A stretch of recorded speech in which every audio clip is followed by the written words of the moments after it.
اعوذ باللہ من الشیطان الرجیم، بسم اللہ الرحمن الرحیم۔ آج ہم سورۃ انعام کے رکوع نمبر 19 کا آغاز کر رہے ہیں، جو کہ آیت نمبر 151 سے شروع ہو رہا ہے۔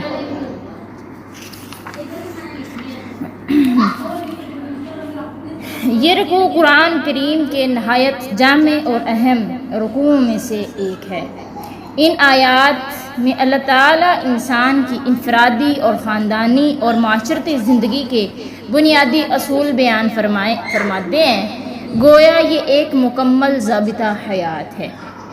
تو اس میں اہم مضامین توحید کا حکم، والدین کے ساتھ حسن سلوک، اولاد کے قتل کی ممانعت اور ظاہری اور باطنی گناہوں سے اجتناب، ناحق قتل کی حرمت، یتیموں کے مال کی حفاظت، عدل و انصاف، اللہ کے عہد کی پابندی، صراط مستقیم کی پیروی۔ اس میں انشاءاللہ العظیم ہم ان مضامین پہ بات کریں گے۔ آئیے سبق کا آغاز کرتے ہیں۔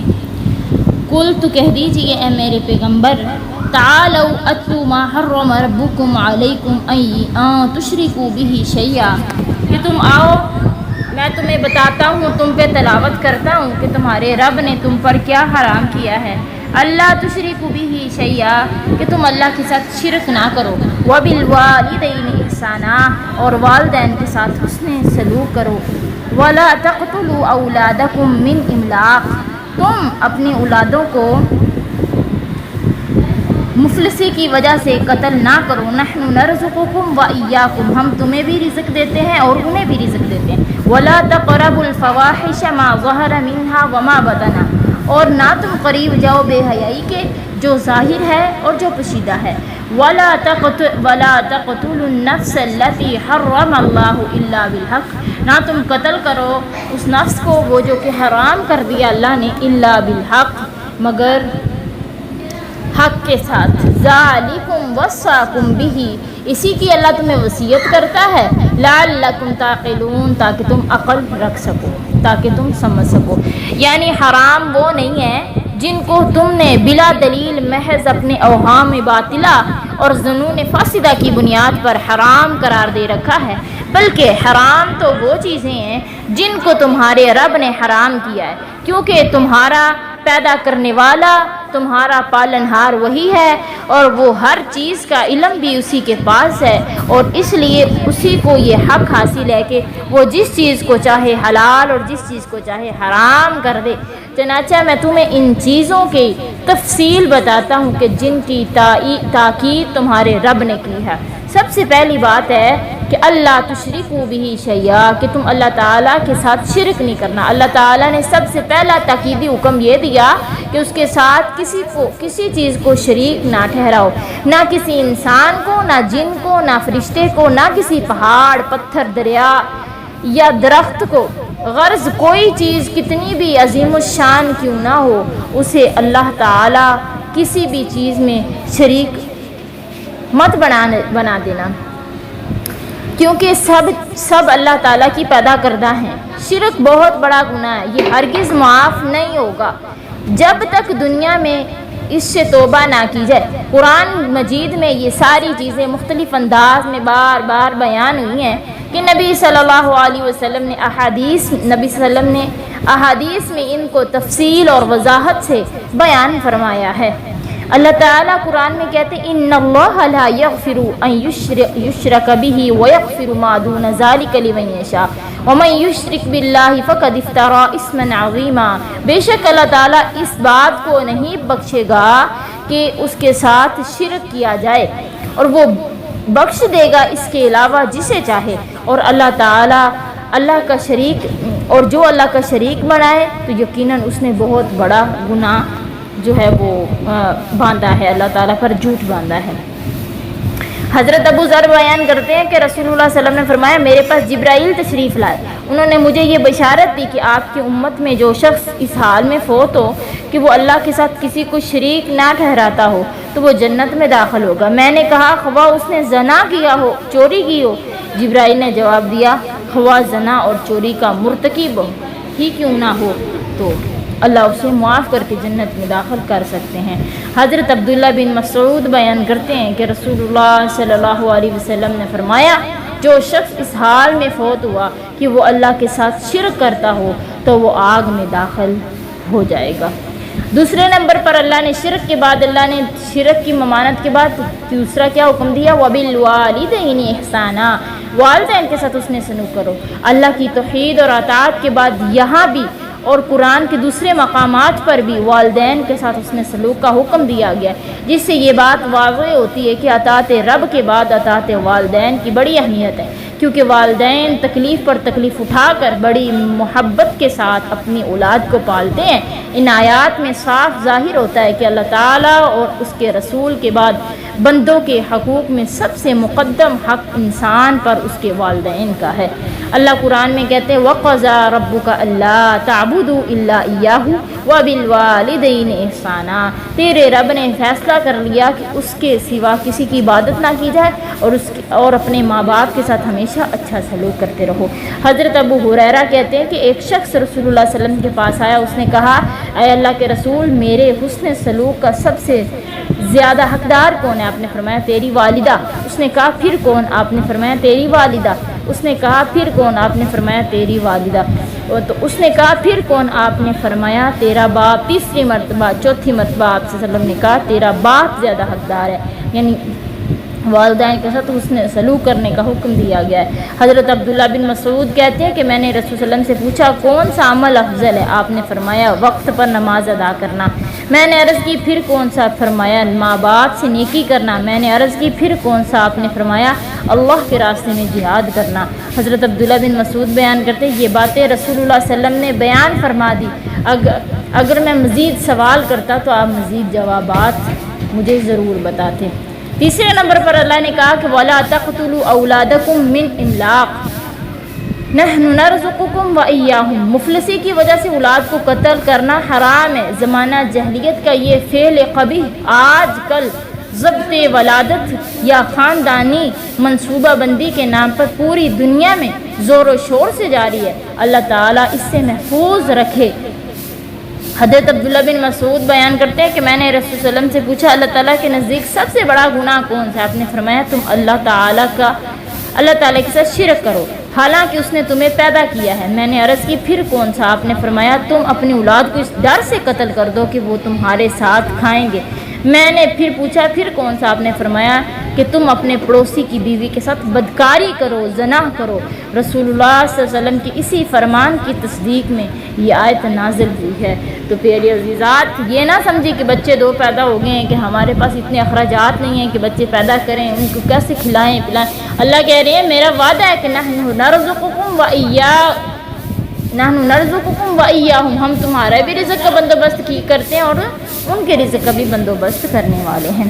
ان آیات اور احادیث کا خلاصہ یہ ہے کہ تمہارا یہ سمجھنا کہ روزی کے مالک تم ہو تو بالکل غلط ہے۔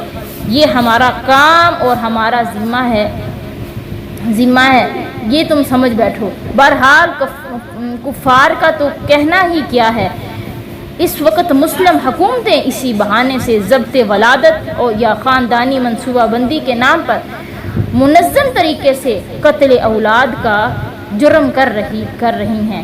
ہمارے پاس وسائل کم ہیں، ہم زیادہ آبادی کی خوراک کا بندوبست نہیں کر سکتے، حالانکہ یہ کفر کا کلمہ ہے۔ خوراک کا بندوبست تو اللہ تعالیٰ کے ذمے ہے۔ جیسے جیسے آبادی بڑھتی ہے زمین کے خزانوں کے منہ کھلتے جا رہے ہیں۔ آگے اللہ کہہ رہے ہیں چوتھے نمبر پر اللہ نے کیا کہا ہے؟ وَلَا تَقْرَبُوا الْفَوَاحِشَ مَا ظَهَرَ مِنْهَا وَمَا بَطَنَ، فحش ہر وہ قول یا فعل ہے جو قباحت میں بہت بڑا ہوا ہو، مثلا زنا، شدید بخل وغیرہ۔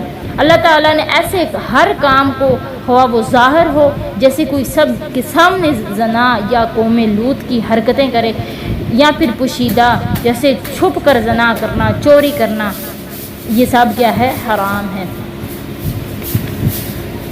تو حضرت عبداللہ بن مسعود بیان کرتے ہیں کہ رسول صلی اللہ علیہ وسلم نے فرمایا اللہ تعالیٰ کی ذات گرامی سے بڑھ کر اور کوئی غیرت مند نہیں ہے، غیرت ہی کی وجہ سے اس نے بے حیائی کی ظاہر اور کشیدہ تمام شکلوں کو حرام قرار دے دیا ہے۔ حضرت مغیرہ بیان کرتے ہیں کہ حضرت سعد بن عبادہ نے کہا کہ اگر میں اپنی بیوی کے ساتھ کسی شخص کو دیکھ لوں تو تلوار سے اس شخص کو قتل کر دوں، معاف نہیں کروں گا۔ رسول صلی اللہ علیہ وسلم کو یہ بات پہنچی تو آپ نے فرمایا تم سعد کی غیرت سے تعجب کرتے ہو؟ اللہ کی قسم میں سعد سے زیادہ غیرت مند ہوں، اللہ تعالیٰ کی ذات گرامی مجھ سے بھی زیادہ باغیرت یعنی کہ غیرت والی ہے، ٹھیک ہے، اور غیرت ہی کی وجہ سے اس نے بے حیائی کے ظاہر اور کشیدہ تمام کاموں کو حرام قرار دے دیا ہے۔ حضرت عائشہ بیان کرتے ہیں کہ رسول اللہ نے فرمایا اے محمد صلی اللہ علیہ وسلم کی امت اللہ سے زیادہ کوئی غیرت والا نہیں ہے، وہ اپنے بندے یا اپنی بندی کو زنا کرتے دیکھے اللہ کو غیرت آتی ہے، اور اللہ نے اس بات کو منع کیا ہے۔ اور نمبر 5 پہ اللہ تعالیٰ نے فرمایا کہ وَلَا تَقْتُلُوا النَّفْسَ الَّتِي حَرَّمَ اللَّهُ إِلَّا بِالْحَقِّ، کہ کسی کو ناحق قتل کرنا بھی اللہ تعالیٰ نے حرام کر دیا ہے۔ حضرت عبداللہ بن مسعود بیان کرتے ہیں کہ رسول صلی اللہ علیہ وسلم نے فرمایا مسلمان مرد جس بات کی گواہی دیتا ہے کہ اللہ کے سوا کوئی معبود نہیں اور بے شک میں اللہ کا رسول ہوں، اس کا خون 3 صورتوں کے علاوہ کسی بھی صورت میں حلال نہیں ہے۔ وہ کون سی 3 صورتیں ہیں؟ پہلے نمبر پر جب وہ شادی شدہ ہو کر بدکاری کرے، نمبر 2 اس نے کسی انسان کو ناحق قتل کیا ہو، نمبر 2 یعنی کہ کسی انسان کو ناحق قتل کیا تو قتل کے بدلے میں قتل ہوگا، اگر شادی شدہ زانی ہے تو اسے کیا کیا جائے گا؟ سنسار کیا جائے گا، مارا جائے گا پتھر مار مار کے۔ نمبر 3 ہے وہ اپنا دین ترک کر کے مسلمانوں کی جماعت سے علیحدگی اختیار کر لے تو اس کے مرتد ہونے کی سزا کیا ہے؟ اسے قتل کر دینا۔ حضرت عبداللہ بن عمر بیان کرتے ہیں کہ رسول صلی اللہ علیہ وسلم نے فرمایا جس شخص نے کسی ذمہ کو ناحق قتل کیا وہ جنت کی خوشبو تک نہ پائے گا، حالانکہ جنت کی خوشبو 40 سال کی مسافت سے محسوس ہو رہی ہوگی۔ اسی طرح حضرت انس بن مالک بیان کرتے ہیں کہ رسول صلی اللہ علیہ وسلم نے کبیرہ گناہوں سے متعلق سوال کیا گیا تو آپ نے فرمایا اللہ کے ساتھ شرک کرنا، کسی جان کو ناحق قتل کرنا، والدین کی نافرمانی کرنا۔ پھر اللہ نے فرمایا آپ نے فرمایا کہ کیا میں تمہیں کبیرہ گناہوں میں سے بڑا گناہ نہ بتاؤں؟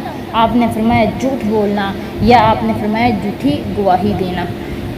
اللہ تعالیٰ ہمیں محفوظ فرمائے۔ آگے اللہ کہہ رہے ہیں دوسرے نمبر پر فرما رہے ہیں، پھر اللہ نے 5 باتیں اس آیت میں بتا دی، اتنی بڑی بڑی باتیں۔ اب اللہ آگے کہہ رہے ہیں وَلَا تَقْرَبُوا مَالَ الْيَتِيمِ إِلَّا بِالَّتِي هِيَ أَحْسَنُ، یتیم کے مال کے قریب نہ جاؤ مگر اس طریقے سے جو سب سے اچھا ہو، حَتَّى يَبْلُغَ أَشُدَّهُ، یہاں تک کہ وہ اپنی پختگی کو پہنچ جائے یعنی جوانی کو۔ وَأَوْفُوا الْكَيْلَ وَالْمِيزَانَ بِالْقِسْطِ، اور ماپ تول انصاف کے ساتھ پورا کرو۔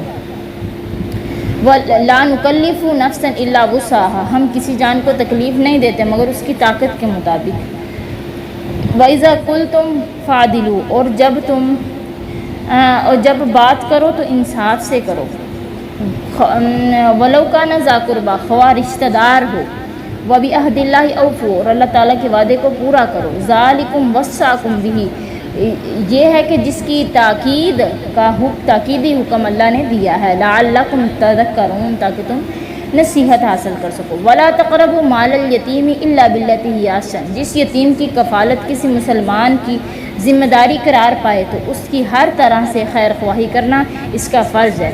اسی خیر خواہی کا تقاضا ہے کہ اگر اس کے اس مال سے یعنی وراثت میں سے اس کو حصہ ملا ہے، چاہے وہ نقدی کی صورت میں ہو یا زمین یا اور جائیداد کی صورت میں، تاہم ابھی وہ اس کی حفاظت کرنے کی اہلیت نہیں رکھتا تو اس کے مال کی اس وقت تک پورے خلوص سے حفاظت کی جائے گی جب تک وہ بلوغت اور شعور کی عمر کو نہ پہنچ جائے۔ یہ نہ ہو کہ کفالت کے نام پر اس کی عمر شعور سے پہلے ہی اس کے مال یا جائیداد کو ٹھکانے لگا دیا جائے۔ تو اللہ تعالیٰ نے کہا ہے، اللہ قرآن میں کہتے ہیں اگر کوئی بندہ یتیم کا مال کھاتا ہے نا تو وہ اپنے پیٹ میں جہنم کی آگ بھرتا ہے۔ حضرت ابی ہریرہ کہتے ہیں کہ رسول صلی اللہ علیہ وسلم نے فرمایا 7 گناہوں سے جو تباہ کر دینے والے ہیں ان سے بچو۔ صحابہ نے پوچھا یا رسول اللہ وہ کون سے؟ آپ نے فرمایا اللہ کے ساتھ کسی کو شریک ٹھہرانا، جادو کرنا، کسی کی نہ حق جان لینا جسے اللہ تعالیٰ نے حرام قرار دیا ہے، پھر ہے سود کھانا، پھر ہے یتیم کا مال کھانا، پھر لڑائی میں سے بھاگ جانا، پاک دامن بھولی بالی ایمان والی عورتوں پر تہمت لگا دینا، تو یہ ہلاک کرنے والے گناہ ہیں۔ حضرت ابی ہریرہ کہتے ہیں کہ رسول اللہ نے فرمایا اے اللہ، میں لوگوں کو دو کمزوریوں یتیم اور عورت کے حق تلفی کرنا تائید کے ساتھ حرام ٹھہراتا ہوں۔ یعنی یتیم اور عورت کی حق تلفی، یعنی عورت کی کس طرح کہ عورت کا جو کہ کیا نام ہے اس کا حق مہر، اس کے حقوق جو بھی ہیں وہ ان کی ادائیگی میں، کہ ان کو حق تلفی نہ کی جائے۔ آگے کہہ رہے ہیں وَأَوْفُوا الْكَيْلَ، اور تم پورا وَأَوْفُوا الْكَيْلَ وَالْمِيزَانَ بِالْقِسْطِ، ناپ تول میں کمی نہ کرنا، لیتے وقت تو پورا ناپ تول لینا مگر دیتے وقت ایسا نہ کرنا، بلکہ ڈنڈی مار کر دوسرے کو کم دینا یہ نہایت پست اور اخلاق سے گری ہوئی بات ہے۔ قوم شعیب میں یہی اخلاقی بیماری تھی جو ان کی تباہی کے جملہ اسباب میں تھی۔ لا نکلف نفسا الا وسعها، اللہ اس آیت میں کہتے ہیں کہ ہم کسی جان پر اس کی وسعت سے زیادہ تکلیف نہیں دیتے، یعنی جن باتوں کی ہم تاکید کر رہے ہیں نا، یہ ایسی نہیں ہے کہ جن پر عمل کرنا مشکل ہو، اگر ایسا ہوتا تو ہم ان کا حکم ہی نہ دیتے، اس لیے کہ طاقت سے بڑھ کر ہم کسی کو مکلف ہی نہیں ٹھہراتے۔ حضرت ابی ہریرہ کہتے ہیں رسول اللہ نے فرمایا جب میں تمہیں کسی کام کا حکم دوں تو اسے جہاں تک ہو سکے تم بجا لاؤ، اور جب میں تمہیں کسی کام سے منع کر دوں تو اسے تم اپنی پوری کوشش کرو کہ اسے چھوڑ دو۔ پھر اللہ نے اس آیت میں کہا کہ وَإِذَا قُلْتُمْ فَعْدِلُوا وَلَوْ كَانَ ذَا قُرْبَىٰ، جب تم کوئی بات کرنا یعنی مقدمات کا فیصلہ کرو تو عدل و انصاف کے ساتھ فیصلہ کرو، خواہ وہ شخص جس کو انصاف کی بات کہنے یا انصاف کے ساتھ فیصلہ کرنے سے نقصان پہنچ جا رہا ہے تمہارا رشتہ دار ہی کیوں نہ ہو، نا انصافی کو اللہ تعالیٰ نے حرام قرار دیا ہے۔ آگے اللہ کہہ رہے ہیں وَأَنَّ هَذَا صِرَاطِي مُسْتَقِيمًا فَاتَّبِعُوهُ، اور یہ ہے میرا راستہ صراط مستقیم، اسی کی پیروی کرو، وَلَا تَتَّبِعُوا السُّبُلَ، نہ تم پیروی کرو اور راستوں کی، فَتَفَرَّقَ بِكُمْ عَنْ سَبِيلِهِ، تو تم جدا ہو جاؤ گے میرے راستے سے، ذَلِكُمْ وَصَّاكُمْ بِهِ لَعَلَّكُمْ تَتَّقُونَ، اسی کی وصیت کی جاتی ہے تمہیں تاکہ تم تقوی اختیار کرو۔ اللہ تعالیٰ نے بندوں کو حکم دیا کہ وہ دین اسلام پر چلیں، کیونکہ اللہ تعالیٰ کے احکام پر چلنا ہی صراط مستقیم پر چلنا ہے، اسلام ہی اللہ تعالیٰ کا راستہ ہے، جو اسلام پر چلتا ہے وہ صراط مستقیم پر چلتا ہے، جو اسلام کو چھوڑ کر دوسرے راستے اختیار کرتا ہے وہ گمراہ ہو جاتا ہے۔ اللہ تعالیٰ کی عبادت اور اطاعت، اللہ کی توحید اور اس کے دین کو مضبوطی سے پکڑ لینا ہی در حقیقت صراط مستقیم ہے۔ حضرت عبداللہ بن مسعود کہتے ہیں کہ رسول صلی اللہ علیہ وسلم نے اپنے دست مبارک سے ایک خط کھینچا، فرمایا یہ اللہ تعالیٰ کا سیدھا راستہ ہے، پھر اس کے دائیں بائیں خط کھینچے اور فرمایا یہ ایسے راستے ہیں کہ ان میں سے ہر ایک پر شیطان ہے جو اس کی طرف دعوت دے رہا ہے۔ پھر آپ صلی اللہ علیہ وسلم نے یہ آیت کریمہ کی تلاوت فرمائی کہ وَأَنَّ هَٰذَا صِرَاطِي مُسْتَقِيمًا فَاتَّبِعُوهُ وَلَا تَتَّبِعُوا السُّبُلَ فَتَفَرَّقَ بِكُمْ عَنْ سَبِيلِهِ۔ حضرت نواس بن سمعان بیان کرتے ہیں کہ رسول صلی اللہ علیہ وسلم نے فرمایا اللہ تعالیٰ نے صراط مستقیم کی مثال اس طرح بیان کی جیسے ایک راستے کے دونوں طرف دو دیواریں ہوں اور ان دونوں دیواروں میں کھلے ہوئے دروازے ہوں اور دروازوں پر لٹکتے ہوئے پردے ہوں، اور راستے کے دروازوں پر ایک دعوت دینے والا یہ دعوت دے رہا ہو کہ اے لوگو آؤ آؤ، اور سب کے سب صراط مستقیم میں داخل ہو جاؤ اور الگ الگ راستے اختیار نہ کرو، اور ایک دعوت دینے والا راستے کے درمیان میں بھی دعوت دیتا ہے۔ جب کوئی انسان ان میں سے کسی دوسرے دروازے کو کھولنے کا ارادہ کرتا ہے تو وہ کہتا ہے ہائے تجھ پر افسوس، اسے نہ کھولو، کیونکہ اگر تم نے اسے کھولا تو اس میں داخل ہو جاؤ گے۔ پھر آپ صلی اللہ علیہ وسلم نے اس کی مثال کی وضاحت کرتے ہوئے فرمایا راستے سے مراد اسلام ہے اور دیوار سے مراد اللہ تعالیٰ کی مقرر کردہ حدود ہیں، اور کھلے ہوئے دروازوں سے مراد امور ہیں جنہیں اللہ تعالیٰ نے حرام قرار دیا ہے۔ راستے کے کنارے کے دائی سے مراد کتاب اللہ ہے، اور راستے کے وسط میں جو دعوت دینے والا اس سے مراد وہ واعظ ہے جو ہر مسلمان کے دل میں ہے۔ حضرت انس بیان کرتے ہیں کہ 3 آدمی نبی صلی اللہ علیہ وسلم کی ازواج مطہرات کے گھروں کے قریب آئے اور انہوں نے ازواج مطہرات سے نبی صلی اللہ علیہ وسلم کی رات کی عبادت کا حال پوچھا۔ جب ان کو آپ کی عبادت کی خبر دی گئی تو گویا انہوں نے اسے کم سمجھا اور کہا کہ کہاں ہم اور کہاں نبی صلی اللہ علیہ وسلم، آپ کی تو تمام اگلی پچھلی لغزشیں اللہ تعالیٰ نے معاف فرما دی تھی، لہٰذا ہمیں زیادہ عمل کرنی چاہیے۔ یعنی آپ صلی اللہ علیہ وسلم تو اتنا کرتے تھے، حالانکہ آپ صلی اللہ علیہ وسلم کے تو تمام گناہ معاف تھے، تو ہمیں تو پھر بہت زیادہ کرنے چاہیے عبادت کا اہتمام۔ تو ان میں سے ایک نے کہا کہ میں ہمیشہ تمام رات نماز پڑھوں گا، دوسرے نے کہا میں ہمیشہ روزے رکھوں گا، کبھی افطار نہیں کروں گا، تیسرے نے کہا میں عورتوں سے علیحدہ رہوں گا، کبھی شادی نہیں کروں گا۔ جب نبی صلی اللہ علیہ وسلم تشریف لائے تو آپ کو اس واقعے کی خبر ہوئی تو آپ نے فرمایا آپ نے ان سے دریافت فرمایا کیا وہ لوگ تم ہی ہو جنہوں نے ایسے ایسے کہا؟ سنو اللہ کی قسم، میں تم سب سے زیادہ اللہ سے ڈرتا ہوں اور مجھ میں تم سے زیادہ اللہ کا تقویٰ ہے، لیکن میں روزے بھی رکھتا ہوں، افطار بھی کرتا ہوں، میں نماز بھی پڑھتا ہوں، سوتا بھی ہوں، عورتوں سے نکاح بھی کرتا ہوں، لہٰذا جو میری سنت سے بے رغبتی کرے گا وہ مجھ سے نہیں ہوگا۔ اللہ نے اسی آیت میں کہا کہ وَلَا تَتَّبِعُوا السُّبُلَ فَتَفَرَّقَ بِكُمْ عَنْ سَبِيلِهِ۔ اس آیت میں کہ جس طرح تمام باطل ادیان سے منع فرمایا گیا، اسی طرح اسلام میں فرقے بنانے سے بھی روک دیا گیا ہے۔ اسلام میں سیدھی راہ صرف کتاب و سنت کی راہ ہے، جس پر وہ 3 زمانے گزر گئے ہیں جنہیں نبی صلی اللہ علیہ وسلم نے خیر القرون قرار دیا۔ تو اس کے علاوہ سب راستے ممنوع ٹھہرے،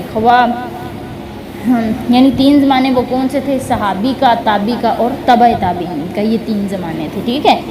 تو اب ان کے بعد ہم کس کی پیروی کریں گے؟ کتاب و سنت کی، قرآن و حدیث کی، قرآن اور حدیث پہ چلیں گے تو صراط مستقیم کی۔ اس کے علاوہ سب راستے ممنوع ٹھہرے، خواہ وہ مذاہب اربع کی تقلید ہو یا اہل بدعت کے بنائے ہوئے طریقے، کیونکہ یہ شروع ہی بعد میں ہوئے ہیں۔ نئی اور پرانی قسم کی بدعات گمراہ کن ہیں، خود آئمہ دین اور سارے مجتہدین سلف اور خلف نے یہی وصیت کی ہے کہ کوئی ان کی تقلید نہ کرے بلکہ سب کے سب کتاب و سنت کی اتباع کرے، یہی صراط مستقیم ہے۔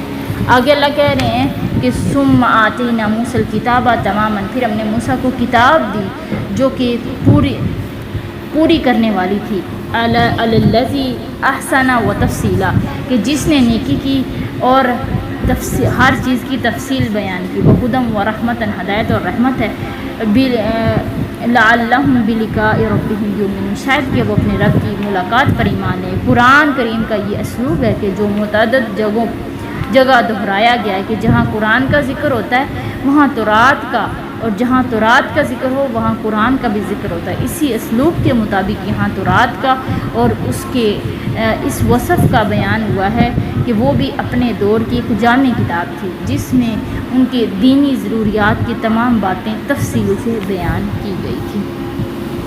تو یہ رکوع ہے تو چھوٹا سا، لیکن اس میں اللہ تعالیٰ نے باتیں بڑی تفصیل سے بیان کی ہیں کہ سب سے پہلے کہ اللہ کی توحید کا بتایا کہ اللہ تعالیٰ نے شرک سے منع فرمایا، صرف اسی کی عبادت کا حکم دیا، کیونکہ تمام کامیابیوں کی بنیاد خالص توحید ہے۔ اور والدین کے ساتھ حسن سلوک، کہ اللہ کی عبادت کے بعد والدین کے حقوق کا ذکر کیا گیا کہ جو ان کی عظمت اور اہمیت کو ظاہر کرتا ہے۔ پھر اولاد کے قتل کی ممانعت، غربت یا رزق کے خوف سے اولاد کو قتل کرنے سے روک دیا گیا ہے۔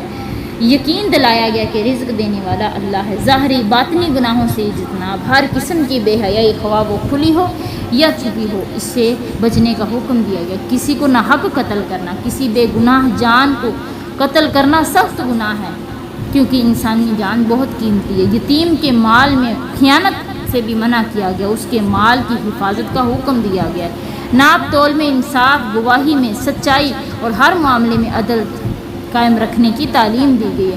اللہ سے کیے گئے وعدوں، ذمہ داریوں کو پورا کرنے کی تاکید کی گئی ہے۔ آخر میں اللہ نے بتایا کہ اللہ تعالیٰ نے فرمایا کہ یہی میرا راستہ ہے، صراط مستقیم، اسی کی پیروی کرو، مختلف گمراہ راستوں سے بچو ورنہ وہ تمہیں اللہ کے راستے سے دور کر دیں گے۔ یہ رکوع ہمیں سکھاتا ہے کہ ایک کامیاب مسلمان وہ ہے جو توحید پر قائم رہے، والدین کا احترام کرے، عدل و انصاف اختیار کرے، دوسروں کے حقوق کا خیال رکھے، زندگی کے ہر معاملے میں اللہ کی ہدایت کے مطابق چلے۔ اگر معاشرہ ان 3 آیات میں بیان کردہ احکامات پر عمل کر لے گا تو بہت سے معاشرتی، اخلاقی اور خاندانی مسائل خود بخود ختم ہو جائیں گے۔ آج کے رکوع میں اللہ تعالیٰ نے انسانی زندگی کے بنیادی اصول بیان فرمائے ہیں، جن میں توحید، والدین کے حقوق، عدل و انصاف، جان و مال کے تحفظ، صراط مستقیم پر چلنے کی ہدایت شامل ہے۔ یہ آیات دراصل ایک انسان کے لیے مکمل ساختہ حیات پیش کر